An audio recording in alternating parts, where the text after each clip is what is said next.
നമുക്ക് തേനിയിലേക്കൊന്ന് പോകാം. അവിടെ രാഹുൽ സുരേഷ് എത്തിയിട്ടുണ്ട്. രാഹുൽ സുരേഷ്, പലയിടങ്ങളിലും ചിലയിടങ്ങളിലൊക്കെ കനത്ത പോളിംഗ് ഉണ്ട്, നഗരകേന്ദ്രങ്ങളിലൊക്കെ ഒഴിഞ്ഞ ബൂത്താണ് കാണുന്നത്. എന്താണ് തേനിയിലെ കാഴ്ച രാഹുൽ സുരേഷ്? ഡോക്ടർ അരുൺ, തേനി ജില്ലയിലെ മിക്ക ബൂത്തുകളിലും അത്യാവശ്യം തിരക്കുണ്ട്. നമ്മൾ രാവിലെ കമ്പത്ത് പോയപ്പോഴൊക്കെ വഴിയിൽ ഏതാണ്ട് 50-100 ആളുകളൊക്കെ ക്യൂ നിൽക്കുന്ന കാഴ്ചയാണ് കണ്ടത്. നമ്മളിപ്പോൾ ഉള്ളത് പെരിയകുളം മണ്ഡലത്തിലാണുള്ളത്. ഈ മണ്ഡലത്തിൻ്റെ ഈ ബൂത്തിൻ്റെ പ്രത്യേകത ഒ പനീർസെൽവം അല്പസമയത്തിനുള്ളിൽ വോട്ട് ചെയ്യാനെത്തും എന്നുള്ളതാണ്. പെരിയകുളം മണ്ഡലത്തിലെ 7th ഡേ സ്കൂളിലാണ് നമ്മളുള്ളത്. ഇവിടെ 3 ബൂത്തുകളാണ് ഉള്ളത്.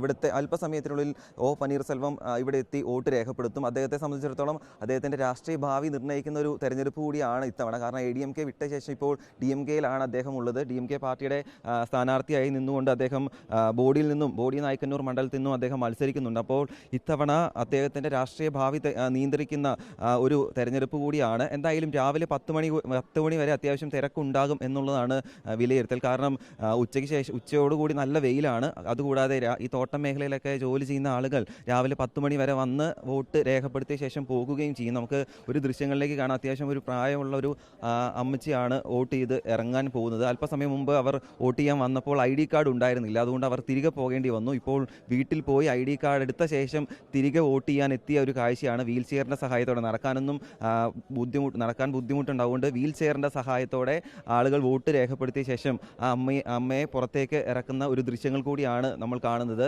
മുമ്പ് വടിയൊക്കെ കുത്തിപ്പിടിച്ചായിരുന്നു വന്നത്. ഇപ്പോൾ ഒരാളുടെ സഹായത്തോടെ പുറത്തേക്ക് ഇറങ്ങുന്ന കാഴ്ചയാണ്. എന്തായാലും ആദ്യത്തെ മണിക്കൂറുകളിൽ അത്യാവശ്യം ഭേദപ്പെട്ട പോളിംഗ് ആണ് എല്ലാ ബൂത്തുകളിലും കാണാൻ സാധിക്കുന്നത്.